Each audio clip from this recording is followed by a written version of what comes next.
यहोवा मेरे खुदा, पवित्र आत्मा जी हम आपका धन्यवाद करते हैं मेरे सामर्थी परमेश्वर। पवित्र आत्मा जी हम आपके नाम को महिमा देते हैं मेरे खुदा। पवित्र आत्मा जी हम आपसे प्रार्थना करते हैं, हमने विश्वास करते हैं प्रभु, हमने जितनी भी आराधना करी मेरे खुदा आपको पसंद आई है मेरे खुदा। क्योंकि प्रभु जी तेरा वचन कहता है कि तू सच्चे आराधकों को ढूंढता है, तू चाहता है कि तू ऐसे आराधकों को ढूंढता है जो रूह सच्चाई से और आत्मा और बुद्धि से प्रभु जी तेरी आराधना करते हैं। मेरे प्रभु जी हम कोई गायकार कोई सिंगर नहीं प्रभु, लेकिन जैसा भी गीत गाए जैसे भी तेरी आराधना करी प्रभु, हमें विश्वास है आपको पसंद आई है मेरे खुदा। हम प्रार्थना करते हैं जितना वचन पढ़ा जाए मेरे खुदाबंदा, जितना वचन बोला जाए प्रभु जी आपकी पवित्र आत्मा जी की ओर से प्रभु, हम अपनी बुद्धि को अपनी समझ को आपके हाथों में सौंपते सारी प्रार्थना मांगते खुदावंद यीशु मसीह नासरी के नाम से, आमेन आमेन आमेन। आप सबों को जय मसीह की, स्वागत है आपका खुदावंद की जीवित हजूरी में। एक बार फिर हम फर्स्ट उपवास में आज हम इकट्ठा हैं। खुदावन का धन्यवाद हो, इन 12 उपवासों में से आज फर्स्ट उपवास में हम आ जा चुके हैं और आज 22 तारीख से लेकर और 3 तारीख तक के हमारे उपवास जो है, आज पहले उपवास में हम आ चुके हैं। और आइए हम परमेश्वर के वचन से, हम जिस प्रकार से परमेश्वर जो वचन हमें दिया हम उसे पढ़ेंगे और उस वचन के अनुसार चलेंगे। यस, परमेश्वर के वचन में इस प्रकार से लिखा है। आइए हम खोलेंगे अपनी अपनी बाइबल को, उत्पत्ति की किताब को हम लोग खोलेंगे और यहाँ पर हम 5 अध्याय और उसकी 21वीं आयत से पढ़ेंगे। यहाँ पर बाइबल में इस प्रकार से लिखा है कि जब हनोक 65 वर्ष का हुआ, जब हनोक 65 वर्ष का हुआ, उत्पत्ति की किताब उसका 5वें अध्याय और उसकी 21 आयत में लिखा है, जब हनोक 65 वर्ष का हुआ तब उससे मत्तुसले का जन्म हुआ और मत्तुसले के जन्म के पश्चात हनोक 300 वर्ष तक परमेश्वर के साथ साथ चलता रहा। हालेलुया। हनोक परमेश्वर के साथ साथ चलता रहा 300 वर्ष तक। और जब वो 300 वर्ष तक परमेश्वर के साथ साथ चलता रहा, और लिखा है और उसके और भी बेटे बेटियां उत्पन्न हुए, और बेटे बेटियां उत्पन्न होने के पश्चात इस प्रकार हनोक की कुल आयु 365 वर्ष की हुई। हनोक परमेश्वर के साथ साथ रहता था और फिर वह लोप हो गया। हालेलुया। मतलब कि लोप हो गया क्योंकि परमेश्वर ने उसे उठा लिया। हालेलुया। बाइबल बताती है कि हनोक परमेश्वर का धर्मी जन था, परमेश्वर के साथ रहता था, परमेश्वर का भय मानने वाला, उसकी आज्ञा के अनुसार चलने वाला। क्या हो रहा है? परमेश्वर की आज्ञा के अनुसार चलने वाला, उसकी आज्ञा के अनुसार चलने वाला, उसके हुक्म का पालन करने वाला उसका धर्मी जन था। और बाइबल बताती है कि हनोक 300 साल तक खुदावन के साथ साथ रहा। हालेलुया। और वो खुदावन का धर्मी जन था। और बाइबल में आपको पता है कि परमेश्वर के जितने भी धर्मी जन हैं, परमेश्वर ने उनको आशीष देने के लिए उनसे वायदा किया है। अगर आप अब्राहम के बारे में जाने तो परमेश्वर ने अब्राहम को भी कहा कि अब्राहम तू मेरा धर्मी जन है, तू मेरा भाई है, तू मेरा मित्र है, मैं तुझे आशीषित करूंगा, तू निगाह डाल, जो जो जगह तुझे दिखाई दे रही वो सब मैं तेरे हाथों में कर दूंगा। इवन मैं तेरे द्वारा तेरे पोतों को, तेरे नातियों को, तेरी संतान को क्या करूंगा? आशीषित करूंगा। और यहां तक कि मैं तेरी कौम को इतना बढ़ाऊंगा कि कोई तेरी कौम को गिन नहीं सकता। हालेलुया। कोई अब्राहम की कौम को गिन नहीं पाया। हालेलुया। बाइबल बताती है यहाँ पर हनोक खुदावन के साथ 300 साल ऊपर उसके साथ उसके भय में रहा, उसकी बड़ाई करता रहा, उसके साथ साथ रहा और 365 साल उसकी उम्र हुई। इसका मतलब वो 65 साल भी परमेश्वर के साथ और वफादार रहा। 365 साल परमेश्वर के साथ वो वफादार रहा। उसके बाद परमेश्वर ने उसको उठा लिया, वो लोप हो गया। हालेलुया। और लिखा है कि जब हनोक परमेश्वर का धर्मी जन था तो उसके बाद उससे पैदा हुआ मत्तुसले। हालेलुया। और मत्तुसले, आप बाइबल में जान सकते हैं कि मत्तुसले की उम्र सबसे ज्यादा है। हालेलुया। हनोक परमेश्वर का धर्मी जन था, उसके द्वारा उत्पन्न हुआ मत्तुसले, और मत्तुसले परमेश्वर के साथ साथ चला। और परमेश्वर के जब साथ चला मत्तुसले, तो जो हनोक की जो आशीष थी वो मत्तुसले पर लगी, और जब मत्तुसले पर उसकी आशीष लगी तो उसकी उम्र कितनी थी? लिखा है यहाँ पर मत्तुसले पैदा हुआ, और जब मत्तुसले की जो कुल आयु थी वो थी 969 वर्ष। हालेलुया। सबसे ज्यादा उम्र मत्तुसले की थी। और उसके पश्चात लेमिक का जन्म हुआ, और लेमिक भी परमेश्वर का धर्मी जन ठहरा, और लेमिक के बाद जन्म हुआ नूह का। हालेलुया। तो यहां से परमेश्वर की महिमा स्टार्ट हुई। हालेलुया।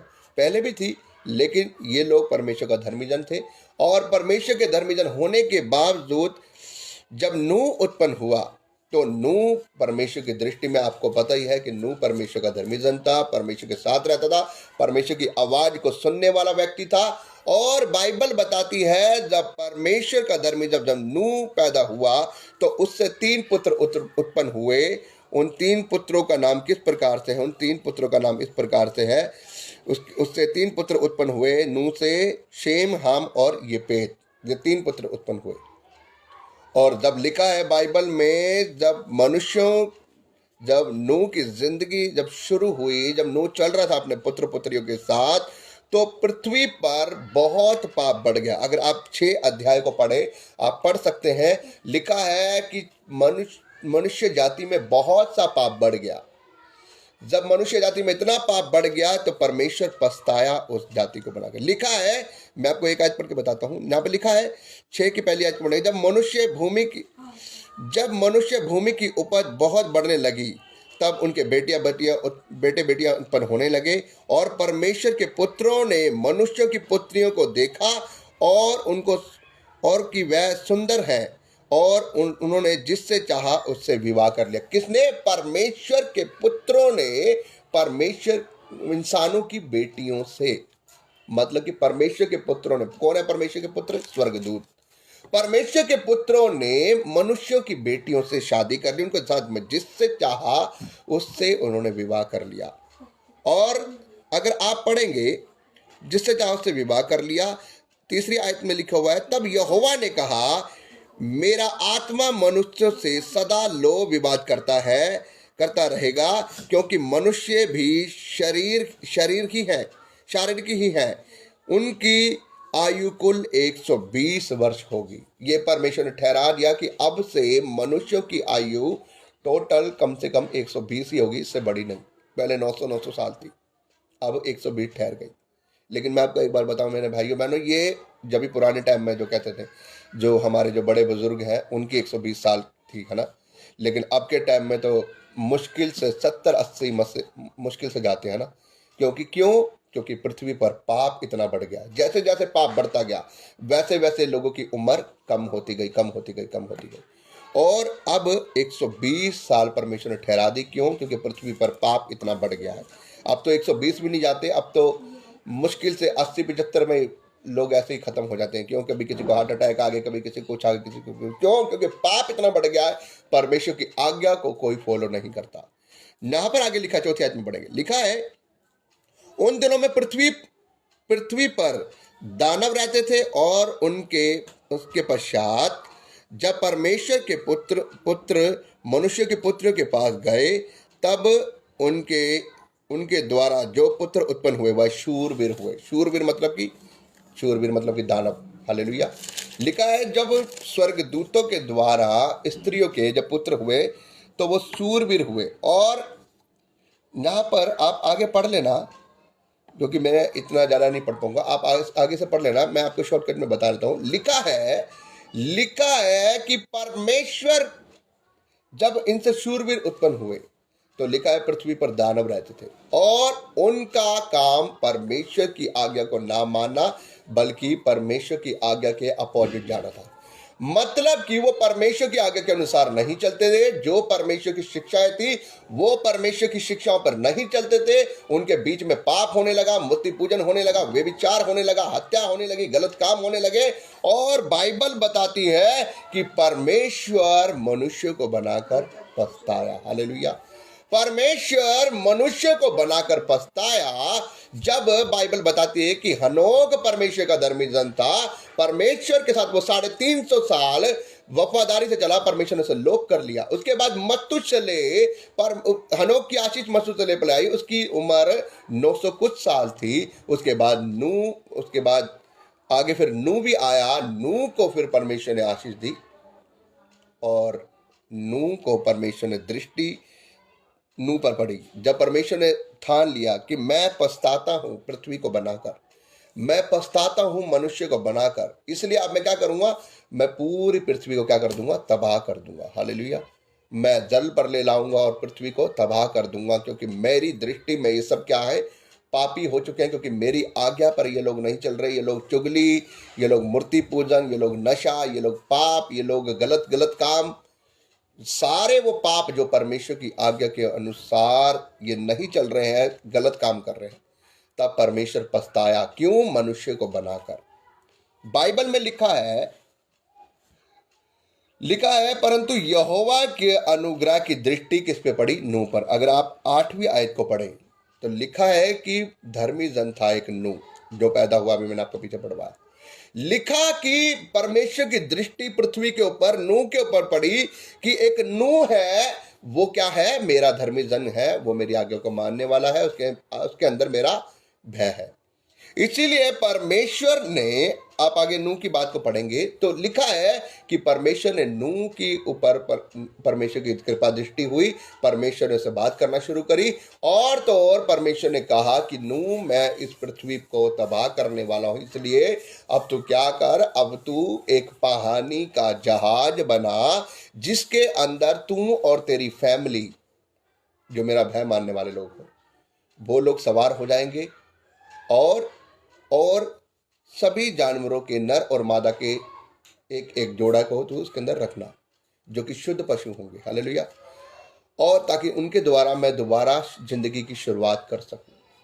और बाइबल बताती है जब परमेश्वर नूह जहाज को बना रहा था तो उसे, मेरे अकॉर्डिंग में शायद 300 साल लगे उसे, 300 साल शायद। और जब उसने पानी का जहाज बनाया, नूह डेली जब उसे बनाता था तो लोग आकर उसके ऊपर हंसते थे, सड़ी धूप आ रही है, क्या कर रहा है ये, सड़ी धूप में लगा हुआ है, इतना बड़ा जहाज, क्या कोई बाढ़ आ रही है, पागल है, रोज पूरी जिंदगी इसी में लगा रहता है, अपनी सारी कमाई इसमें लगा दी इसने। लोग हंसते थे नूह के ऊपर, लेकिन नूह एक ही काम करता था, जैसे आज मैं आपको बता रहा हूँ, जैसे कई दास लोग आज आपको बता रहे हैं, उसी प्रकार नूह कहता रहता है, मेरे भाइयों बहनों, परमेश्वर ने मुझे बोला है जल्दी जल प्रलय आएगी, सब कुछ बहा कर ले जाएगी, सब कुछ तबाह हो जाएगा, इसलिए अपने अपने पापों से मन फिराओ और इस पानी वाले जहाज में मेरे साथ आ जाना। लेकिन लोग हंसते थे, कहते पागल हो गया है, जहाँ इतनी सारी धूप पड़ रही है और इसको जल प्रलय की लग रही है, इसको बारिश की लग रही है, ऐसा तो कुछ भी नहीं है। लोग हंसते थे। लिखा जब वो जहाज बनकर तैयार हो गया, जब कुछ ही दिन रह गए, परमेश्वर ने कहा कि नूह, तू इस जहाज के अंदर तू सभी लोगों के लिए खाने का इंतजाम कर, तू सभी जानवरों के खाने का इंतजाम कर ले, इकट्ठा कर ले, खाने का इंतजाम कर ले, और अपने खाने का इंतजाम कर ले, और क्या कर, अपनी फैमिली को लेकर अभी जहाज के अंदर तू चढ़ जा। लिखा है जिस दिन आखिरी दिन रह गया, नूह सब कुछ इंतजाम कर चुका था परमेश्वर के अनुग्रह से, और जब वो जहाज के अंदर चढ़ा तो जहाज का दरवाजा अपने आप बंद हो गया। अब लोग बाहर से देख रहे हैं, अरे पागल हो गया, कहाँ चढ़ गया ये, दरवाजा बंद हो गया, ये वो। नूह अभी कहता रहा कि मेरे भाइयों बहनों आ जाओ, परमेश्वर तबाही लाने वाला है। लेकिन लोग हंस रहे उसके ऊपर। लिखा है कि पहली बूंद गिरी एक के ऊपर, दूसरी बूंद गिरी दूसरे के ऊपर, तीसरी बूंद गिरी, 1 दिन 2 दिन 3 दिन 4 दिन, पूरे 40 दिन और 40 रात बारिश हुई। और ऐसी बारिश हुई कि आकाश के झरोखे खुल गए। हालेलुया। आकाश के झरोखे खुल गए, पूरे के पूरे पहाड़ भी, बड़े बड़े पर्वत भी डूब गए, और वो जो था, जो जहाज, वो पानी के ऊपर, पहाड़ों के ऊपर भी तैरने लगा, और पूरी की पूरी दुनिया का क्या हो गया, नाश हो गया। मेरे भाइयों बहनों, मैं आपको ये बताना चाहता हूँ, जिस प्रकार से जब जल प्रलय आई थी, अब एक समय फिर आने वाला है। अब एक समय फिर आने वाला है, जबकि अब की बार पानी नहीं, जल प्रलय नहीं, अब की बार आग आएगी, अब की बार तबाही आएगी, और जितने लोग प्रभु यीशु मसीह पर विश्वास नहीं करेंगे वो सब के सब मार जाएंगे। जब नूह कह रहा था अपने पापों से मन फिराओ, मेरे साथ जहाज में आ जाओ, तुम लोग बचाए जाओगे। लेकिन अब क्या है, अब परमेश्वर ने कहा है, जो अपने पापों से मन नहीं फिराएगा, जो विश्वास नहीं करेगा, जो प्रभु यीशु मसीह पर विश्वास नहीं करेगा, उस समय जहाज था, आज जहाज के बदले यीशु मसीह है। जो अपने पापों से अंगीकार करेगा और यीशु नाम पर विश्वास करेगा, वो बचाया जाएगा। अब जहाज की जगह यीशु मसीह है। उस समय जहाज था, अब यीशु मसीह है। तो जो जहाज के बदले यीशु मसीह पर विश्वास करेगा वो बचाया जाएगा। परमेश्वर ने वायदा किया है, मैं उसे क्या करूँगा, आशीषित करूँगा, मैं उसे बचाऊँगा और वो स्वर्ग के राज्य में जाएगा। मेरे भाइयों बहनों, मैं आपको बताना चाहता हूँ कि आज भी वो परमेश्वर वैसा ही है। उसने उस समय भी नूह की फैमिली को बचाया, आज भी वो हम सबों को बचाना चाहता है।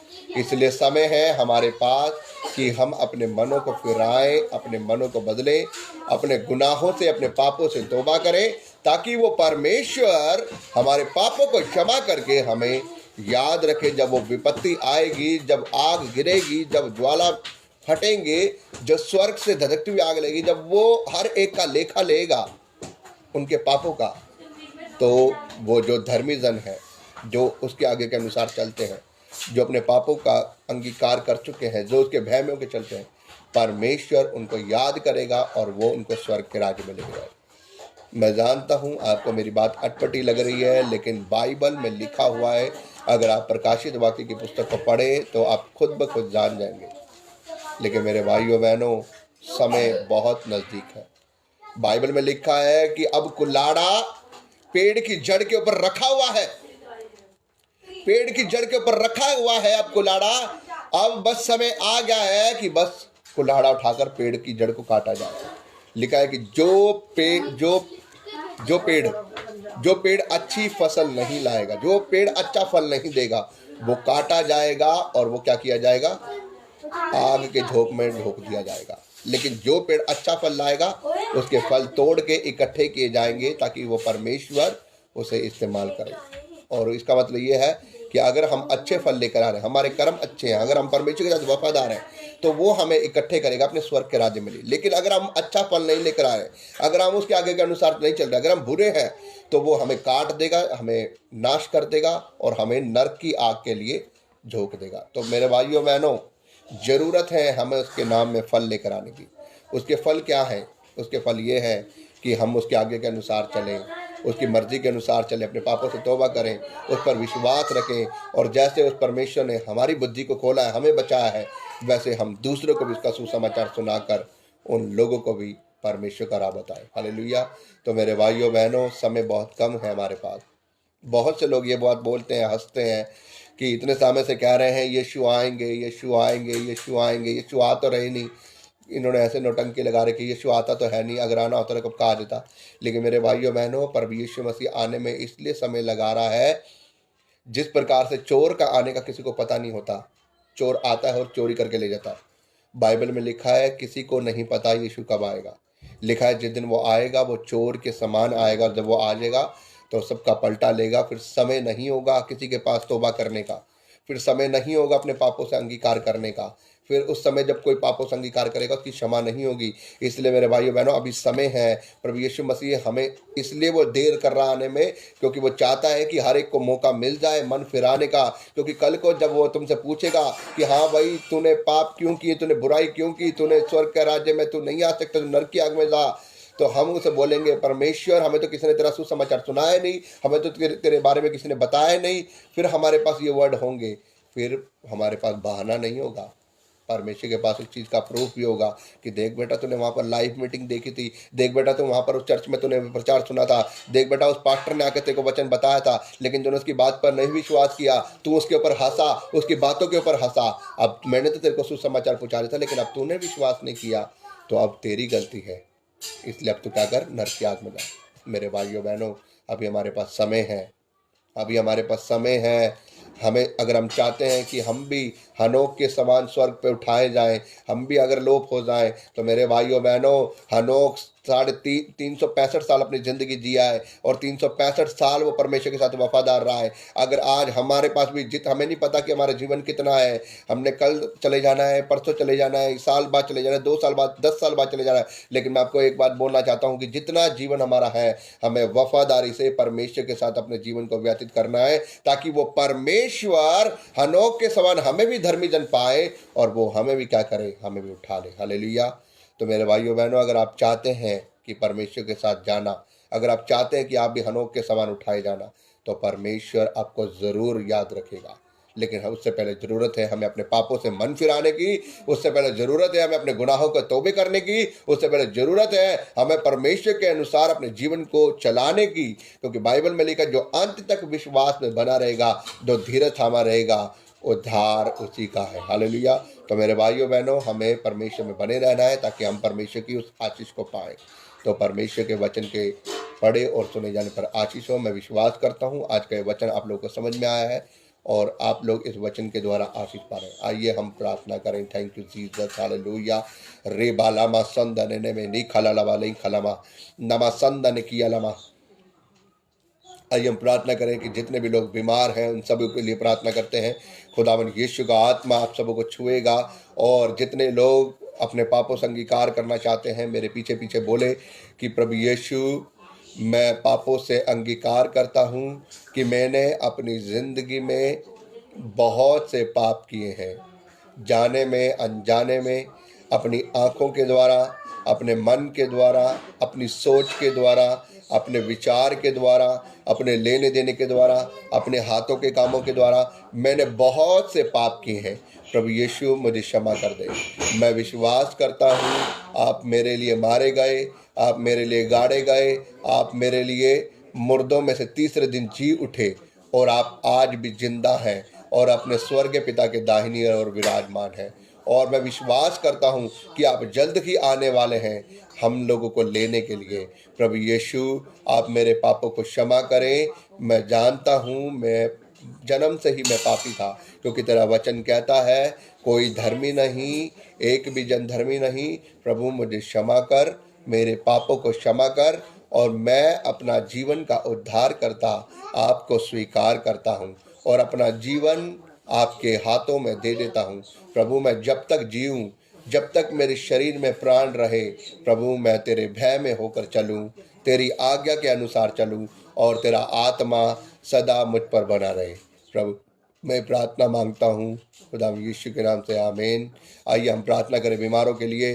धन्यवाद मेरे सर्वशक्तिमान खुदा ईश्वर, मेरे यहोवा, मेरे खुदाबंदा, मैं तेरे बेटे बेटी को तेरे हाथों में सौंपता हूँ। जितने भी लोग बीमार हैं, दुख में है, तकलीफ में है, परेशानियों में है, जितने भी लोग प्रभु इस समय प्रभु तेरी मीटिंग को देख रहे हैं, मेरे खुदाबंदा प्रभु यीशु तेरा धर्मी दाना हाथ प्रभु तेरे बच्चियों के ऊपर आ जाए, तेरे बेटे बेटियों के ऊपर आ जाए। प्रभु यदि कोई इनकी फैमिली में बीमार है, यदि कोई इनकी प्रभु जी घराने में, इनके रिश्तेदारी में बीमार है, खुदावन यीशु तेरा आत्मा इनको इसी वेले छू ले in the name of Jesus. प्रभु यीशु छू ले मेरे खुदाबंदा। तेरे वचन में लिखा जब तेरा धर्मी जन जो पृथ्वी पे खोलेगा वह स्वर्ग में खुल जाएगा, जो पृथ्वी पे बांधेगा वह स्वर्ग में बन जाएगा। प्रभु तेरे वचन में लिखा धर्मी जन की प्रार्थना के द्वारा बहुत से रोगी चंगे हो जाएंगे। प्रभु मैं तेरा दास होने के नाते प्रभु यीशु तेरे नाम से बोलता हूँ, खुदावन यीशु मसीह के नाम से तुम्हारी सारी बीमारियां, जितनी भी प्रकार के रोग हैं, जितनी भी प्रकार की बीमारी शैतान ने आपको दी है, खुदावन यीशु मसीह नासरी के नाम से दूर हो जाए इन द नेम ऑफ जीसस, दूर हो जाए इन द नेम ऑफ जीसस। खुदावन का आत्मा आपके ऊपर आए, आपको सर से लेकर पैरों तक छुए और टच करे और अपनी पवित्र आत्मा से भर दे।